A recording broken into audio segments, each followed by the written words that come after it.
in just Bangalore alone, for example, people are saying there are more than 1,000 labs.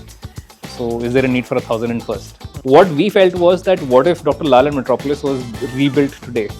The net demand of paramedics and the phlebotomists in this sector is going to explode. Yeah. The education system in our country is dramatically failing. Groceries in 10 minutes, cabs in 5, and meals delivered to your doorstep sooner than you can cook them. This wave of speed, innovation, and convenience has spread to healthcare too. For years, getting a diagnostic test meant standing in long queues and waiting endlessly for reports. But today, it's about blood tests at home, real-time tracking, and reports delivered in hours. A force behind this viral shift is Orange Health Labs. Today, we welcome one of its founders, Tarun Bhambra. He worked at Practo, and that's where he met his co-founder, Dhruv Gupta. They started Orange Health in 2020. And since then, it has become a market leader in medical testing. In the episode today, we will discuss the inception of Orange Health, Tarun's startup journey, and the evolution of the diagnostic space in India. Let's get to it.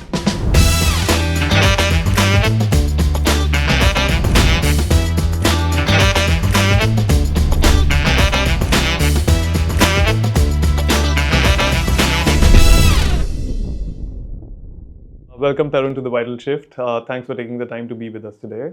Thanks for having me, Nalan. Great to be here. Great. So I guess, I'm really interested to know a lot about, why you guys started Orange Health, how you and Dhruv came together. But let's start with, the inception of the Orange Health. So I guess that's the first question. How did you and Dhruv decide to, why did you decide to set this up? What was the problem you saw and, decided to go after?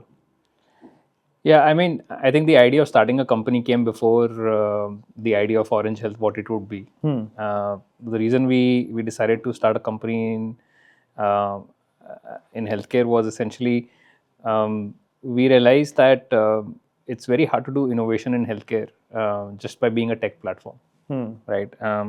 One is that the consumer doesn't want and kind of like an asterisk at the end of the statement of whatever your value proposition is, saying that, I'm just a layer on top, or I'm a marketplace, I'm not responsible for this, right? That kind of erodes. Trust is a major issue in healthcare. So one thing was very clear to us that if you want to offer a medical service, you have to be a medical provider yourself. That was one. Then the other piece essentially came to our mind was for making a viable business, right? Most of the margins in a business accrue to the medical provider, and generally tech platforms on top. Most of the solution was essentially around either getting more demand or creating some efficiency. I think Indian businesses are fairly efficient already. So those that work on creating efficiency don't make enough money, and those that work on creating demand, there are kind of like the incentives become very convoluted. Correct. You feel like you are end up betraying either the patient or the provider at some level. Sure. Generating the demand. So we felt that for the second reason, for it to be a viable business, you have to be a provider. And the third thing was if you want to innovate truly, again, no provider is going to change for a third-party platform unless they're of a massive scale or of massive share. And in healthcare, there is space for everyone, right? So we didn't imagine becoming a platform that could dictate terms on how healthcare should be. So you become a provider yourself, and then you create a system and a process that will be working in a particular way, and it gives you the freedom to innovate your own processes. I think these are the three reasons why we said, okay, we will have to become a provider ourselves and launch a medical company. Why Orange Health? It started initially with after having decided to start a company in healthcare. First was process of elimination. Essentially, we didn't want to do secondary care, we didn't want to do surgeries and all. We thought primary care is a large enough market. And within primary care, it came to our understanding that, using the same thesis of being the provider, in consultations, the clinics or the teleconsult platforms, they don't make much margin. They make only 20%. Doctors are the main product, and therefore doctors make the most of the margin, rightly so. In medicine, we saw what happened in e-pharmacy. The manufacturer of the medicine is the winner. They are the ones who accrue all the margins, and the retail points, they fought for discounts and no differentiation, essentially, right? Diagnostics was very clear to us in the sense that the service provider itself was the value creator. It was not the one who provides the machines, but the one who uses the machines correctly and also does the testing. So Right. there is an element of service. So you are basically manufacturing the service, and how well you collect the sample, how well you process it, how good you are at quality protocols, and so on and so forth, determine that. So majority of the margins in the supply chain are held by the diagnostics player. Sure. So it was clear to us in diagnostics, but it was questionable. Is there a space for any new player in diagnostics? Because diagnostics was a very crowded market. Yeah. And people are saying, in just Bangalore alone, for example, people are saying there are more than 1,000 labs, right? So is there a need for 1,001st, so to speak? And it was a fair question. And when we looked into the market deeply, what we realized was, the winning proposition in diagnostics has always been, which is the lab that I trust, which is nearest to me. Sure. It's never been the price, right? So, which is why there was so much in late 90s, early 2000s, there was proliferation of branded labs starting collection centers everywhere. It was based on the back of a business model innovation of saying that collection can be separated from the processing part. And I think the first logistics companies were actually diagnostic companies in this country, because they built collection points everywhere, and they were doing real-time movements or very fast movements of samples back to central processing facilities, and then using internet to send out the reports to these points to print them out. So, the Dr. Lals and the Metropolis of the world, they came up with the idea that, I will give you a branded lab experience near your home and near your doctor's clinic. And that's what was winning. But 20 years since, I think everything stagnated. And I think these companies got locked in their own geographies. They were not able to penetrate against each other. There was no differentiation. What we felt was that, what if Dr. Lal and Metropolis was rebuilt today, bottom up, using today's technology and capability? What would be the result, right? And it was very clear to us is that a new age Dr. Lal Metropolis would essentially be not saying we are near your home or near your doctor's clinic. They will be saying we'll be in your home and in your doctor's clinic. And technology today enabled that to happen, right?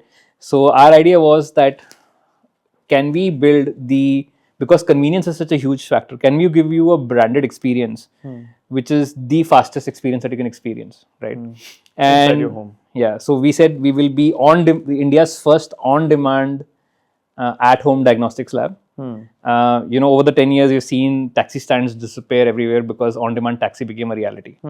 We believe that collection points will vanish. Because there is no real reason for a consumer to actually, in fever, in sickness, to go to a collection point, right? The reason why it is still existing is because there is no one coming to your home on demand. And Orange Health was the first company in the country to offer on-demand service within 60 minutes. It was the first company in the country which was servicing the patient till night 10 o'clock. And that's important because most doctors open their clinics after hospital shift. So the doctors are practicing till night 7:38. Right. By the time collection centers are shut down. So you've taken your mother to a doctor's clinic, and then again in the morning, you have to take her again in the morning for getting tested, right? And then you will get the results in the evening, right? So that's a 24-hour cycle from the time you got, from prescription to report is what we say. So, and honestly speaking, it was clear to us that the report is not what is sought after by the patient, right? Report is what is needed by a doctor. Patient wants treatment, right? So a company that minimizes the footprint of diagnostics in your life is always going to be the winning answer, right? Convenience makes sense. So that's why we said that there is space still for the 1,001st lab to be born in Bangalore, and we started in 2019 with that idea. That's brilliant. That's a phenomenal journey. I think one thing, so basically what you're saying is that the early sort of analysis told you that the pure play Zomato type play or India Mart type play, where it's just either a classified listing or just like order, that's not going to work in this space. There has to be sort of that trust with the brand has to be sort of very sort of front and center. Yes. And so let's rebuild this with today's technology. Yes. Building the 1001 lab in Bangalore. And do you think your experience at Practo sort of helped you see that? Take a different sort of new technology look at the healthcare space or diagnostic space for that matter? Yeah, absolutely. I mean, the the experience at Practo was essentially what convinced us that, you know, being just a tech layer won't work, right?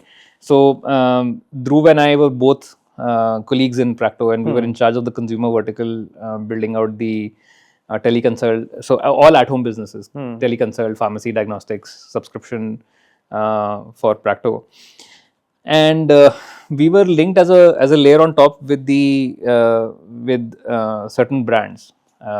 You know, we were leveraging their services to give this thing, but oftentimes what we said is like in times of need, right? This service failed. We were like Dhruv had an instance when his wife and children were down with dengue, and you have to get your platelets regularly tested for that, right?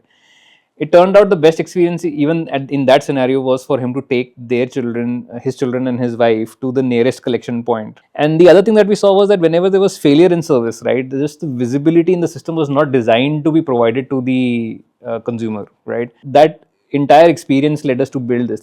I think that's a key insight on patient behavior. Interesting. And so when you started out, what were the challenges you faced? So I mean, one of the biggest challenges in starting with in healthcare is essentially what is the norm. When a doctor gets trained or a technician gets trained in healthcare, right? Everyone is told that don't apply your brain, do what I tell you, and repeat it 1,000 times. Yeah. Okay, so that you don't kill a patient. Sure. Yeah. Right.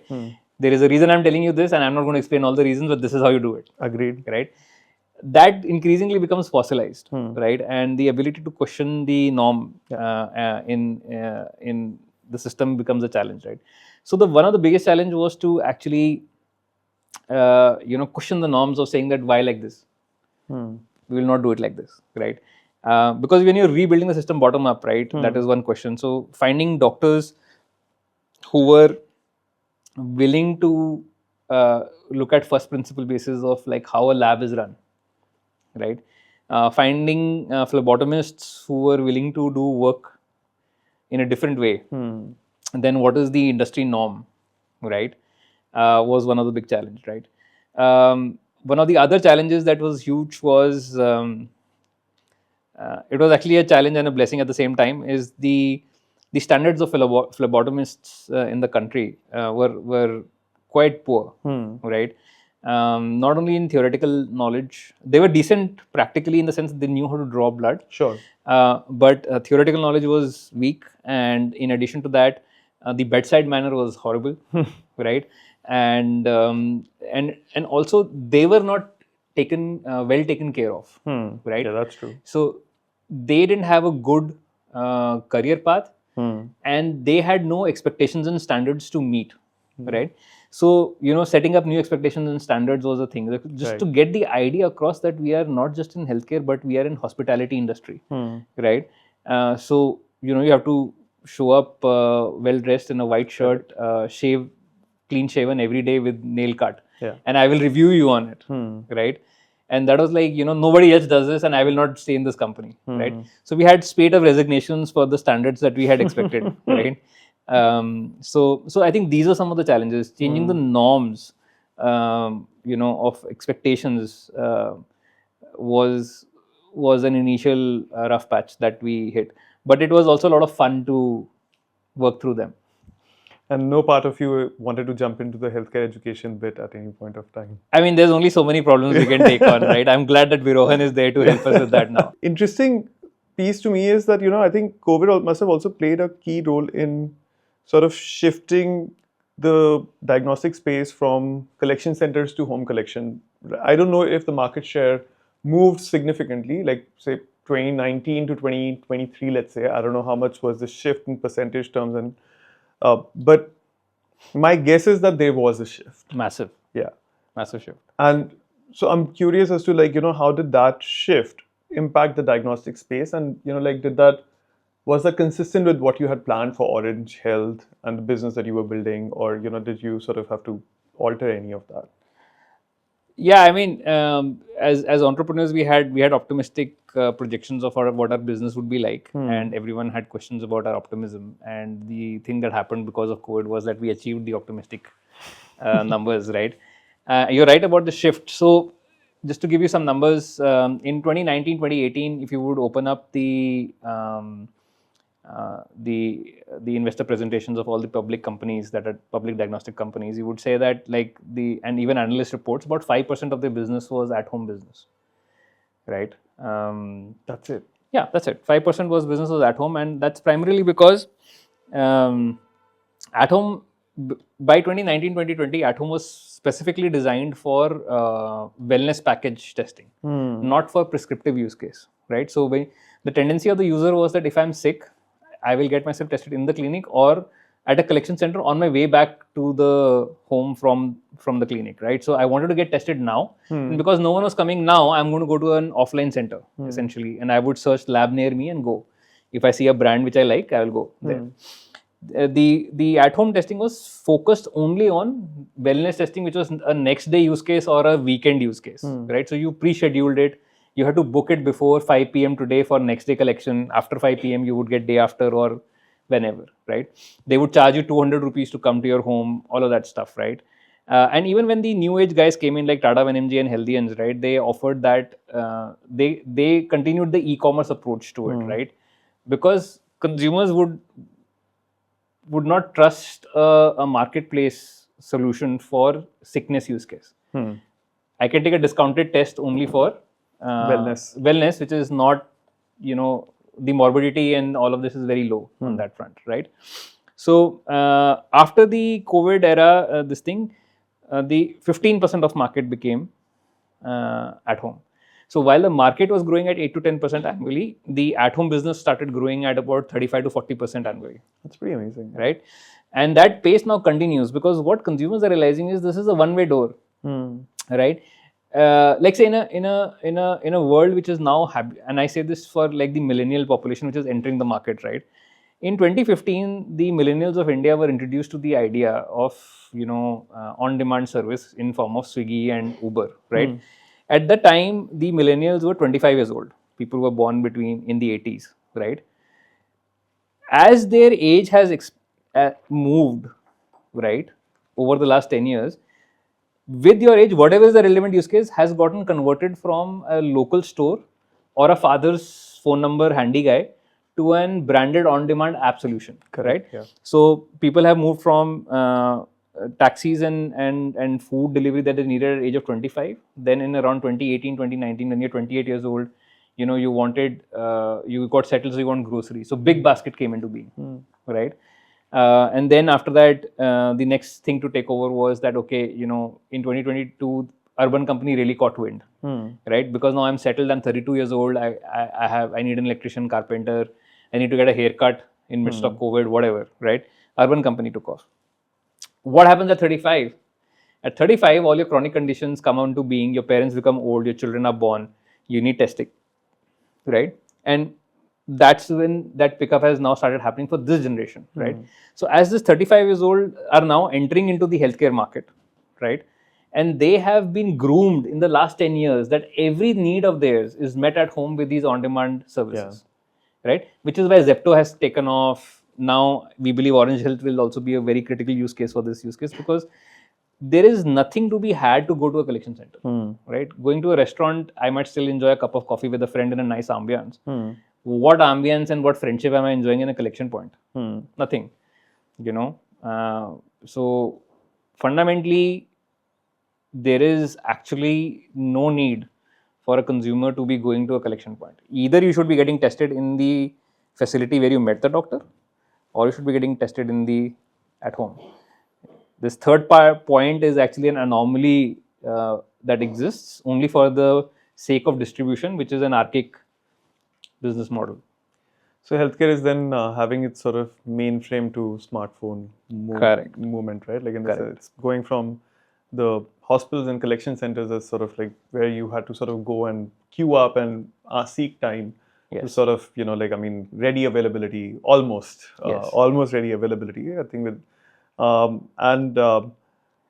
that's... But I would still say that the offline piece is a solution for, it's an affordability problem, right?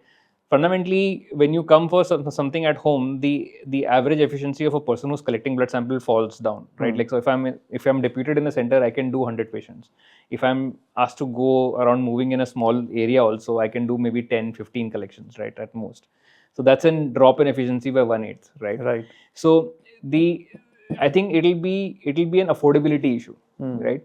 So centers would be relevant for people who want services available to them at efficient costs, right? So franchisees will always be an important aspect. In small towns where density of demand is not high, it will always be an option where people will come to a center point. But where there is sufficiency of demand in terms of density, right, and even basic affordability extends, right, I think patient comfort will trump. I don't want to save 100 rupees, right? So patient comfort will become paramount, and then at home will be the preferred use case. Operationally, do you see any challenges in scaling up this home collections piece, and anything that you think will change in home collection itself? No, absolutely. The biggest operational challenge. So a lot of the operational challenges that are there are circling around the two most expensive resource on per order basis that we have.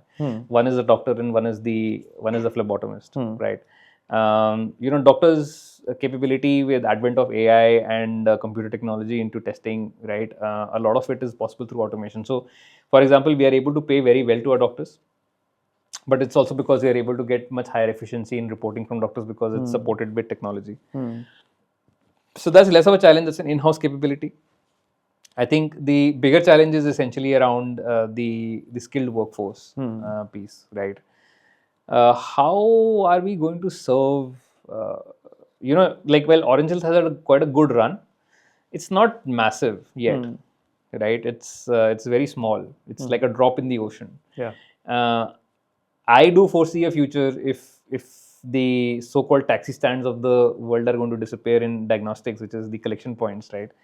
Especially even in the top 10 cities, the net demand of paramedics and the phlebotomists in this sector is going to explode completely, right? Yeah.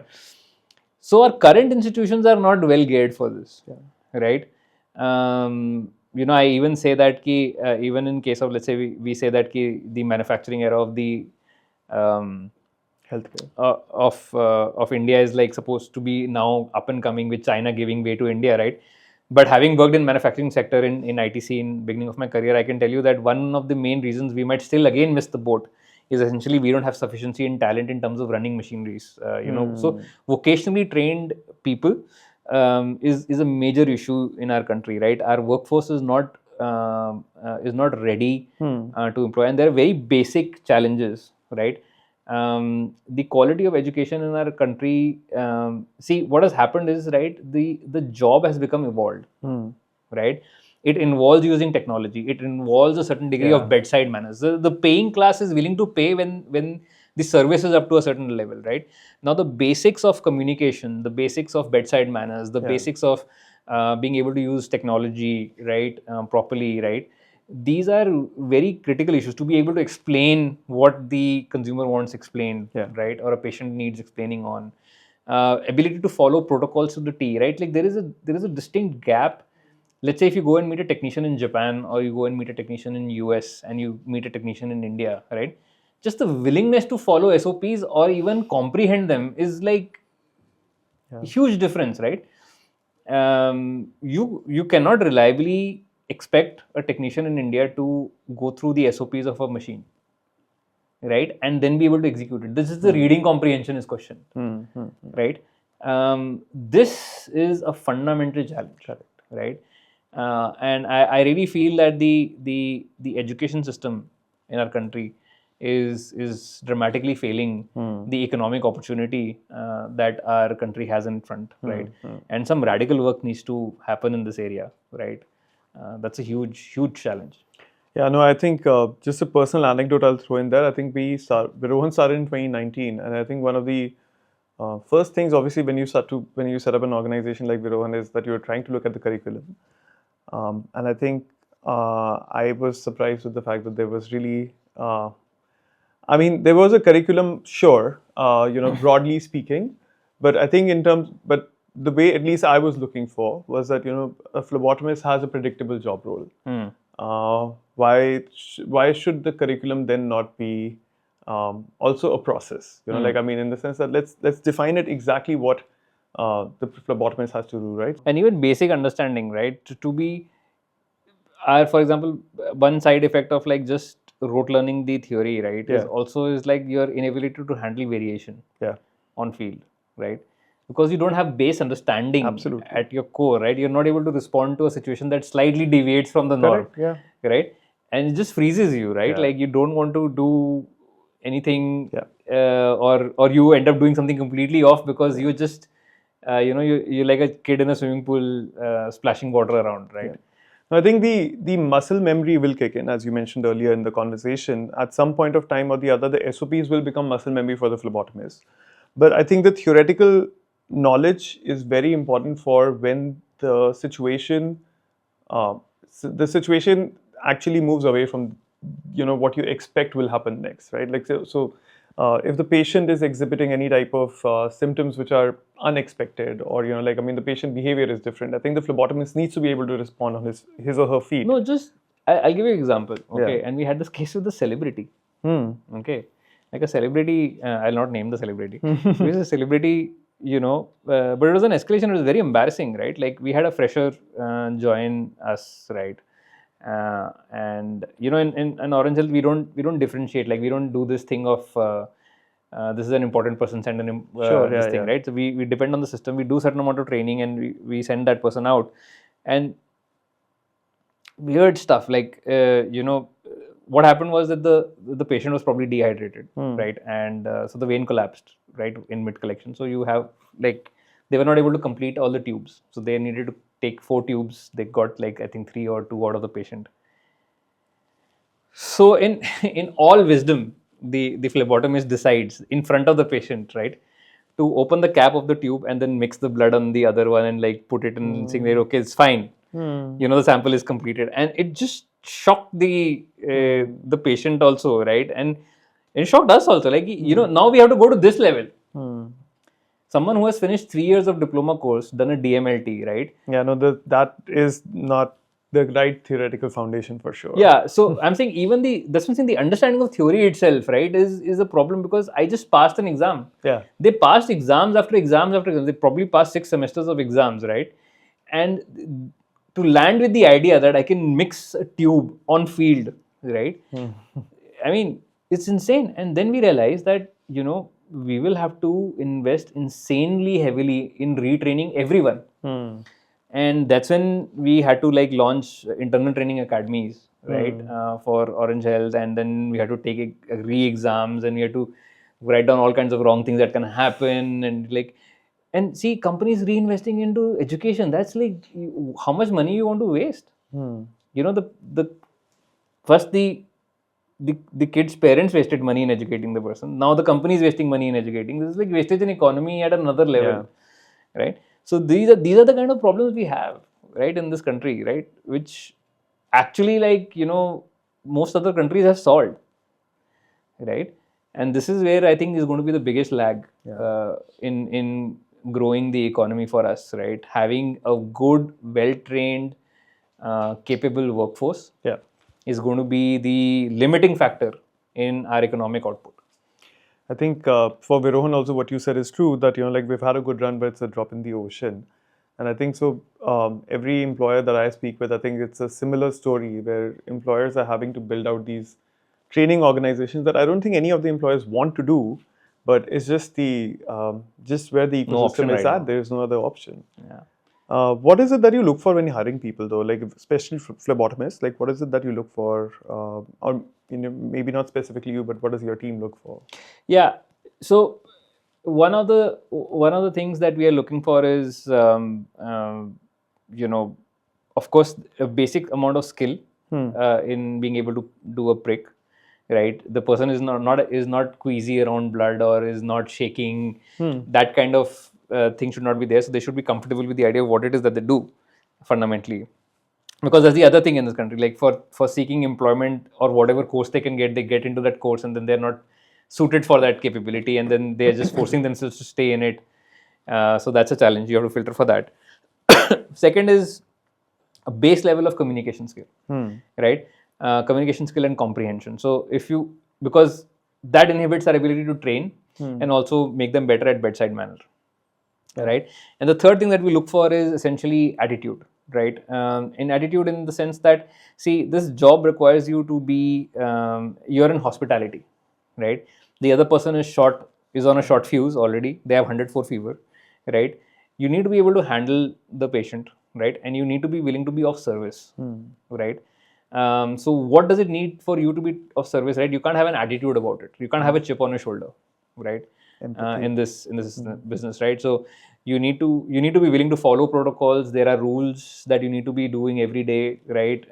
Don't give me pain about demanding those aspects from you. And then be able to handle people on short fuse is an important piece. Are you going to be a reactive kind of a person, right? Some people give that sense of saying that, like, I am this, right?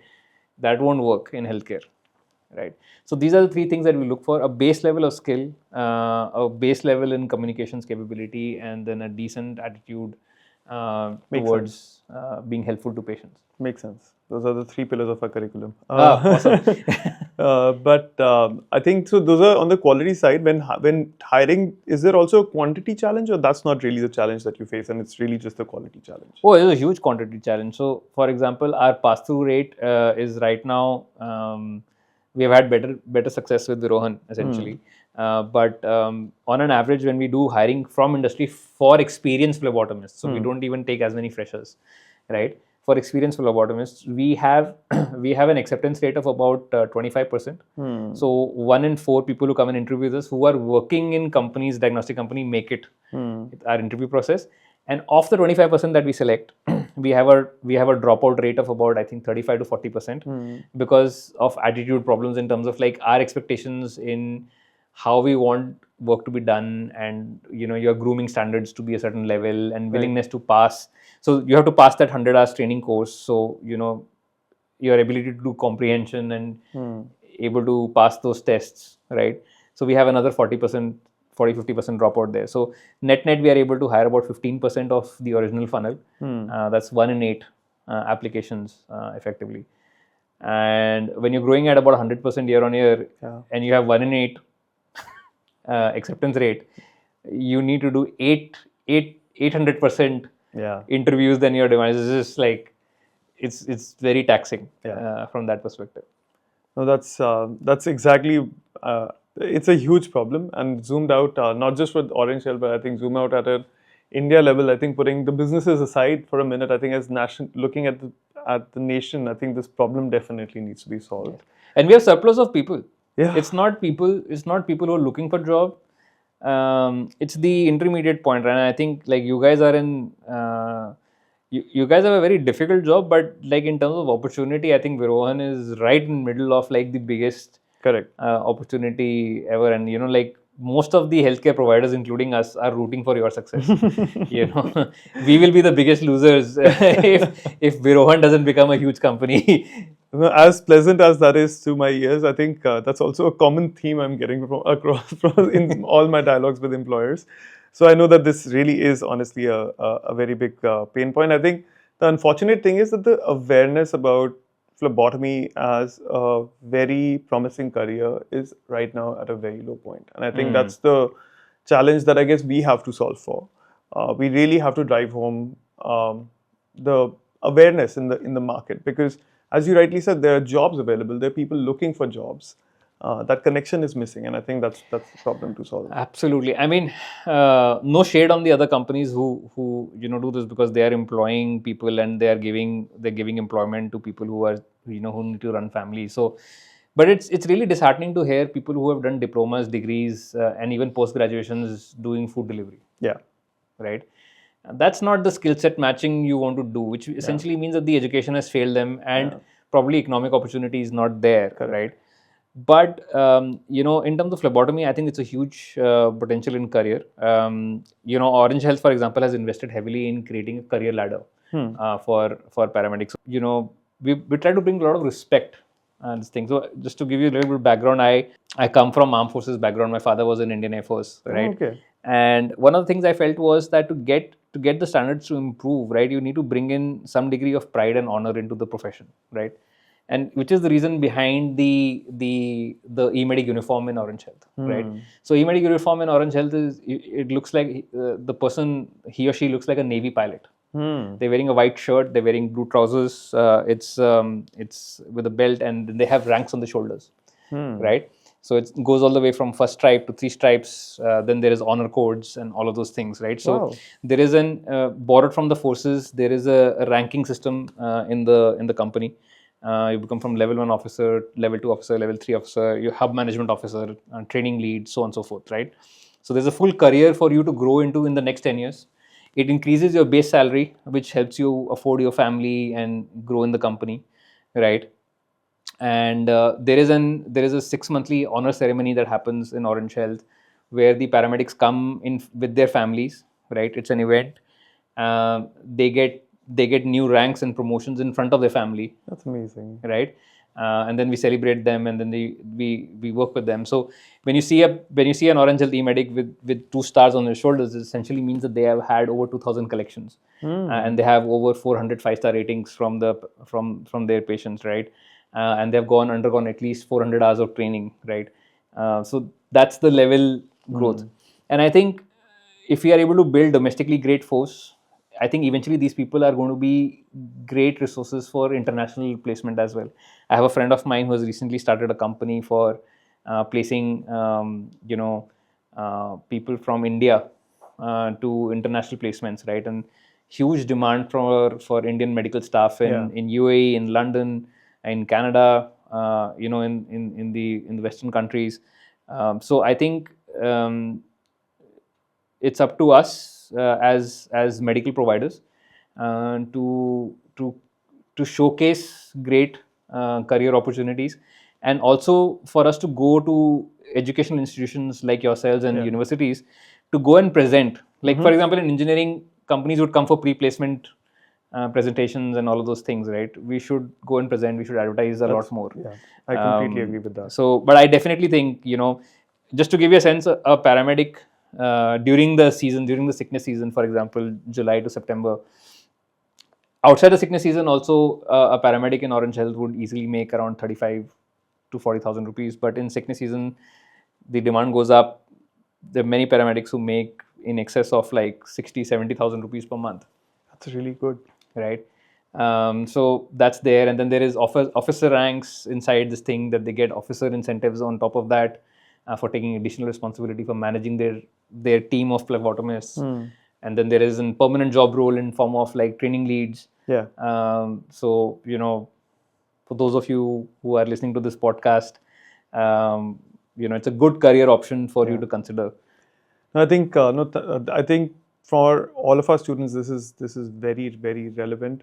I think being able to start your career with numbers like that, I think that's a big boost already. But I think the fact that you're able to turn that into a steady stream of income with a growth pathway. Yes. I think that's unlocking a path, out of any sort of income trap that one's family may be stuck in, and this is an escape out of that. Like, Yes. I think being the industry is growing, the opportunities in healthcare are growing, and I think that's nobody in the world will argue otherwise.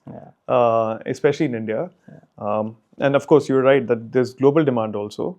So yeah, I think that setting them up for success, and I think what you've described with the analogy with the Navy, I think that's a brilliant motivation tool. Just I think one of the last questions I have is that if there's any one thing you could change about the diagnostic industry in India, what would it be? See, I think one of my biggest what I started with this conversation, and I'm ending with the same thing, right? I think the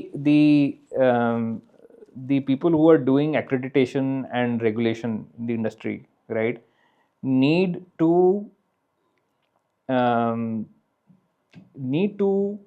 focus on the first principle requirement of what is the idea behind the regulation, right? See, all regulations are made for the technology of the day, right? So when a regulation is made, or when when a practitioner is sitting on an accreditation body, they are leveraging their current knowledge of what current systems are like, right? But technology evolves very fast, right? So what happens is that if you become over prescriptive on the how, instead of like focusing on what is the problem statement that I'm solving, right? What it prohibits is that when you try to implement that standard uh, to a new age system, right? You get the person who is enforcer of that regulation, right, is consistently focused on the how, Yeah. right? What they need to be looking at, and this is what the best quality systems in the world do. For example, even in ISO regulations, right, of which the NABL accreditations are based on. When an ISO auditor comes to you or this thing, I mean, especially when international ISO auditors come to a particular organization, I was part of ISO manufacturing facilities and even FDA regulation and all those things. They are not stuck on the how of it. For every recommendation on the principle of what it is said, if as long as that principle is met, no matter in which means, right, they will approve your procedure. Indian enforcers of regulation and accreditation have a special love for the how instead of what, right? Why this is there, and does the new technology that is being employed by an innovator, right, satisfy the why of this clause, right, is what they ought to be looking at, right? This is a huge challenge, right? And I think part of it is because of the way regulation works in India, and part of it is because of the way we are educated in India. We are rote learners, right? So even well-educated enforcers, right, behave like examiners who are given a cheat sheet or a key to assess the answers on, right? And unless they hear that answer, they will not say okay. Right? That is innovation prohibitive. Right? So I really wish for that changes, right? I am telling you, we can be way ahead of China, we can be way ahead of US, as long as the people who are in charge of ensuring standards are interested in the standards are met, not hows of it, which were written 20 years ago. So we need a Department of Government Efficiency. No, I don't think so. I just think a little bit of reorientation in belief, right? I think it's, in fact, I think if anything, our regulatory departments are underfunded. No, that's true. Yeah, right? I agree with that. They're exceptionally underfunded. So I think it's the reverse. We need overinvestment there. But I think there is scope for a Virohan equivalent for how to implement regulation, right? So there needs to be education to these departments on how to focus more on the standards and the why. And less on the statements of hows, get that same problem of a technician, right? That comprehension of what this SOP means and being able to respond to a change in the norm, right? Same problem. Yeah. Right? I've unfortunately also spent more time on measuring windows in a classroom than I would have liked to, just because of regulation. Correct, right? Like they'll have these room size requirements or whatever it is, right? Teacher to student ratio, which is completely unrealistic in Indian context, right? I know. My father works in a college now after retiring from Air Force, and he tells me, it's a it's a difficult uphill task. I think what I would like to see change is if colleges and universities were measured on placement outcomes. Rather than on window sizes in classrooms. I think that would really shift the higher education landscape in the country. Yeah, absolutely. And that's what else is the purpose of education other than making them a productive member of the economy, right? Exactly, right. So I think we focus a lot on the input. I mean, I can call them input metrics but I don't know what else to call them. But I think number of fans, number of tube lights, I think some of those are excessive. Correct. I think the spirit is probably correct. So it's all good intentions. Yeah, good intentions. All good intentions, right? I can also see because they probably saw some children being tortured in a basement somewhere. Absolutely, right? And I'm sure that happened. I'm sure the spirit is correct. But as you said, I think being able to focus on the objective of why something was written, the spirit of the law rather than the word of the law. Yes. Completely aligned. So, Tarun, honestly, it's been wonderful talking to you. Thank you so much for taking the time. Thank you for having me. Yeah. And I hope that the viewers of today's podcast episode, get to learn a lot from our conversation. Absolutely. Thanks a lot. Thank you.